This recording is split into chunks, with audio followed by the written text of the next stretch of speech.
Hi students, I welcome you all in this video. Last video में हमने resistance के बारे में पढ़ा है।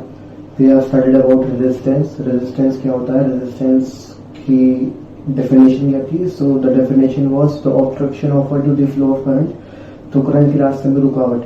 ठीक है, so it was termed as resistance. उसे हमने क्या बोल दिया था, उसे हमने बोल दिया था रेजिस्टेंस। ठीक है, अब फ्रॉम दी लास्ट एक्सप्रेशन हमारे पास में रेजिस्टेंस का एक फॉर्मूला था। तो रेजिस्टेंस का जो फॉर्मूला था वो हमने ओम्स लॉ में डिराइव करा था शायद। तो वो था V is equal to I R. तो उससे हमें मतलब क्या था कि R क्या है, V अपॉन आई। ठीक है, तो ये हमने लास्ट क्लास में देख लिया था। ठीक है, तो इससे हमें पता लगा था कि उसकी यूनिट क्या होती है, इसकी यूनिट होती है ओम, और डिनोट करते हैं ग्रीक लेटर ओम से। ठीक है, तो ये हम लास्ट क्लास में पढ़ चुके हैं। So the thing that we are going to study today is resistivity। अब resistivity का दूसरा नाम होता है specific resistance। ठीक है, तो resistivity का दूसरा नाम क्या है, specific resistance। ठीक है, तो specific resistance, specifically मतलब specific किसी एक चीज के लिए, particular एक चीज के लिए, उसे हम क्या बोलते हैं, specific। जैसे हम बोलते हैं कि I am specific about this thing, I am specific about playing good, I am specific about working hard. तो ये सारी चीजें क्या है, स्पेसिफिकली मतलब किसी एक चीज को डिनोट करना है। ठीक है, तो इसमें दो चीजें, स्पेसिफिक रेजिस्टेंस मतलब स्पेसिफिकली किसी चीज का रेजिस्टेंस। तो चलिए समझते हैं इसमें क्या है। इसमें तो स्टार्ट करते हैं resistivity. And if you like the video then please like and hit the subscribe button. बाकी if you have any doubt so you can ask me in the comment section. So coming on to topic, तो topic देखते हैं topic में क्या है। तो last हमने पढ़े थे फैक्टर्स अफेक्टिंग रेजिस्टेंस। तो फैक्टर्स हमारे कौन कौन से थे, जो मेन फैक्टर थे वो था कि जो R था that is directly proportional to L। मतलब जो रेजिस्टेंस था वो डायरेक्टली प्रोपोर्शनल था लेंथ के। लेंथ बढ़ने पर रेजिस्टेंस भी क्या हो रहा था, इंक्रीज हो रहा था। लेंथ कम होने पर रेजिस्टेंस भी क्या हो रहा था, डिक्रीज हो रहा था। मैंने आपको एग्जांपल दिया था, you are going by a bike और बाय अ कार। तो आप जहाँ पे भी जा रहे हैं तो अगर लेंथ बढ़ जाएगी, डिस्टेंस बढ़ जाएगा तो ऑब्स्ट्रक्शन रास्ते में आने वाली रुकावटें भी बढ़ जाएंगी। ठीक है, तो पहली चीज ये थी, तो इसे मैंने बोल दी question number 1। The next thing was R was inversely proportional to the area of cross section. ठीक है, तो एरिया ऑफ क्रॉस सेक्शन हमने बढ़ा दिया तो रेजिस्टेंस कम हो गया। जैसे अगर एक पाइप में पानी फ्लो कर रहा है और आप पाइप का जो एरिया है उसे बढ़ा देते हैं, छोटा पाइप उसे बड़ा कर दिया तो पानी इजीली फ्लो कर जाएगा। ठीक है, तो जब इजीली फ्लो कर जाएगा तो रेजिस्टेंस कम हो जाएगा। In the same manner if electrons are flowing through a conductor और आपने उसका एरिया बढ़ा दिया तो फिर उससे क्या हुआ, रेजिस्टेंस कम हो गया। ठीक है, तो हमारे पास में दो चीजें हैं, हमने क्या करा, इन दोनों को क्या करते हैं, कंबाइन कर दिया। तो कंबाइनिंग 1 and 2, तो R is proportional to L upon A। तो स्टूडेंट्स जब भी हम इस प्रोपोर्शनल साइन को घटाते हैं तो इक्वल टू इंट्रोड्यूस करते हैं।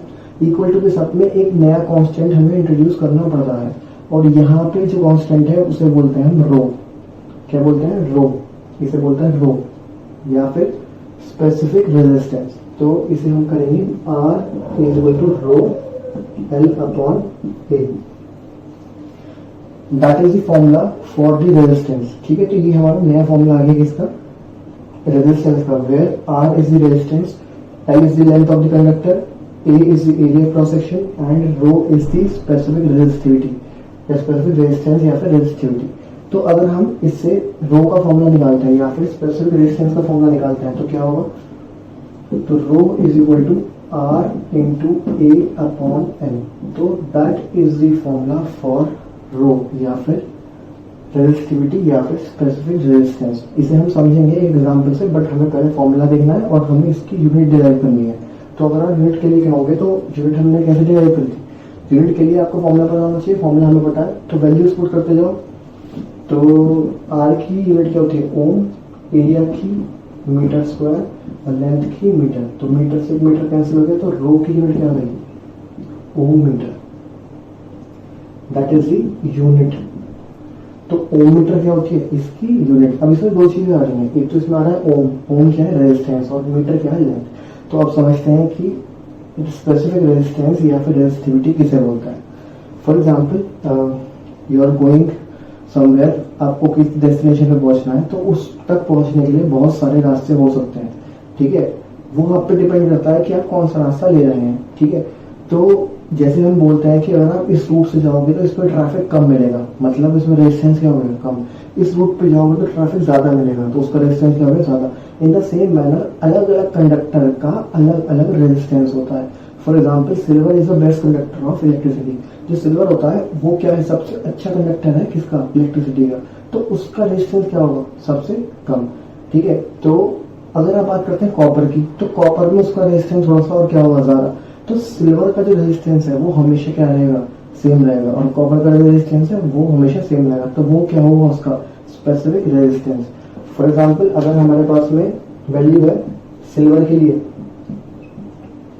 1.60 इंटू 10⁻⁻8 ओम मीटर, जो स्पेसिफिक रेजिस्टेंस है, रेजिस्टिविटी की वैल्यू सिल्वर के लिए वो इतनी है। तो इसका मतलब क्या है, इसका मतलब ये है कि अगर हमने 1 मीटर का वायर लिया सिल्वर का, जिसका एरिया ऑफ क्रॉस सेक्शन भी क्या है, 1 मीटर स्क्वायर, तो उसका रेजिस्टेंस इतना होगा।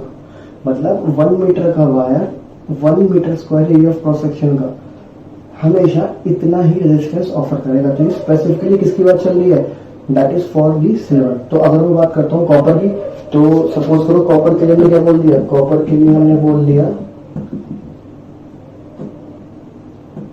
1.68 इंटू 10⁻⁻8 ओम मीटर, लगभग इतना ही होगा। तो कॉपर के लिए क्या रहेगा, अगर 1 मीटर का वायर लिया कॉपर का, जिसका area of cross section 1 metre square है, तो उसके लिए रेजिस्टेंस कितना होगा, 1.68 इंटू 10⁻⁻8। तो सिल्वर के लिए अलग है, कॉपर के लिए अलग है, आयरन के लिए अलग होगा, तो सबके लिए अलग होगा। तो इसलिए इसे क्या बोलते हैं, स्पेसिफिक रेजिस्टेंस।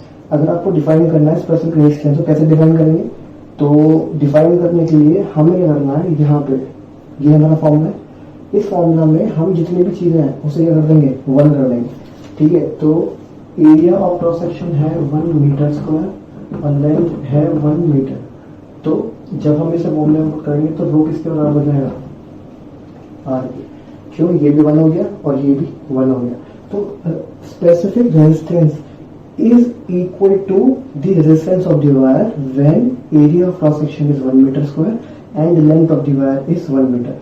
मतलब अगर हम हमेशा 1 मीटर का वायर ले रहे हैं और उसका area of cross section 1 metre square है, तो उसका स्पेसिफिक रेजिस्टेंस उसके रेजिस्टेंस के बराबर होगा।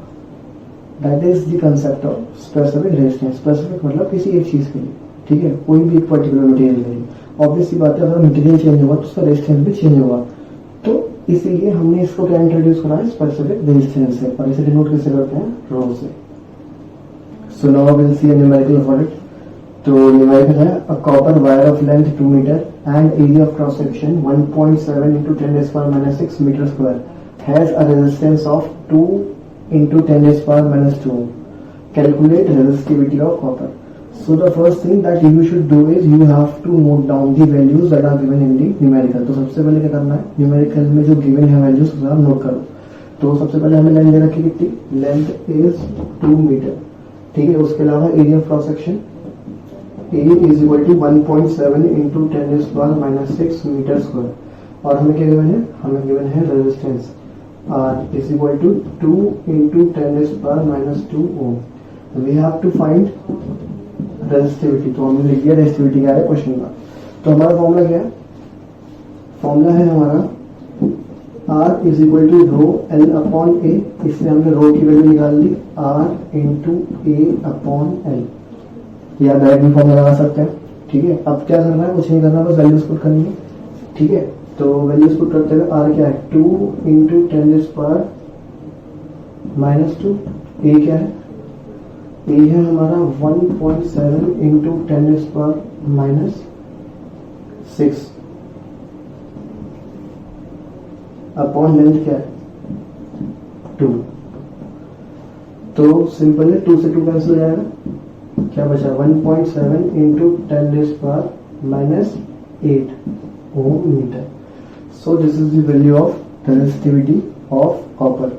अब कई क्वेश्चन में ऐसा होता है, कई क्वेश्चन में हमें एरिया गिवन नहीं होता direct, we have given the radius दे रखा हुआ है, डायमीटर दे रखा हुआ। So we have to find the area by the formula pi are square. तो उसमें आप देख लें कि इसमें गिवन है या नहीं है।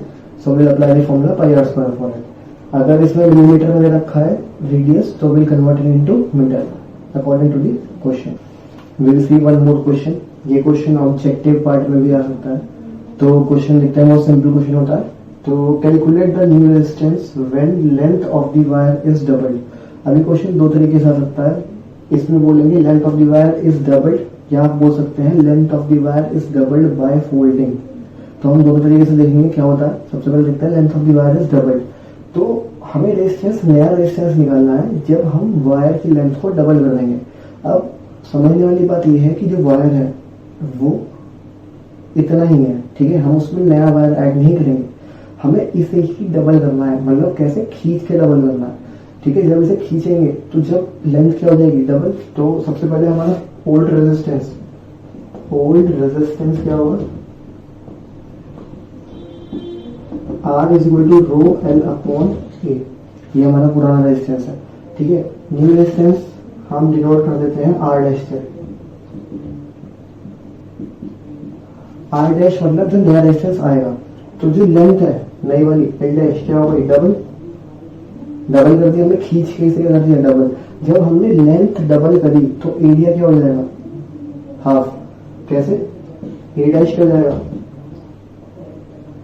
ए dash will be A upon 2। इसे ऐसे समझो, किसी चीज को सपोज करो आपके पास में इलास्टिक कोई भी चीज है, च्युइंगम सॉर्ट ऑफ है। च्युइंगम को अगर आप खींचोगे तो खींच लेते उसकी जो एरिया है वो कम हो जाएगा। इतना लेंथ आप खींचोगे उतना एरिया कम हो जाएगा। तो लेंथ क्या करें डबल, तो एरिया क्या हो गया, हाफ, ठीक है। अब इन वैल्यूज को हम क्या कर देंगे नए वाले फॉर्मूले में। तो R dash is equal to rho L dash upon A dash. अब रो तो वायर सेम है, मटेरियल सेम है। कॉपर का वायर है तो रो सेम रहेगा, सिल्वर का वायर है तो रो सेम रहेगा। तो रो का हम रो लिखेंगे।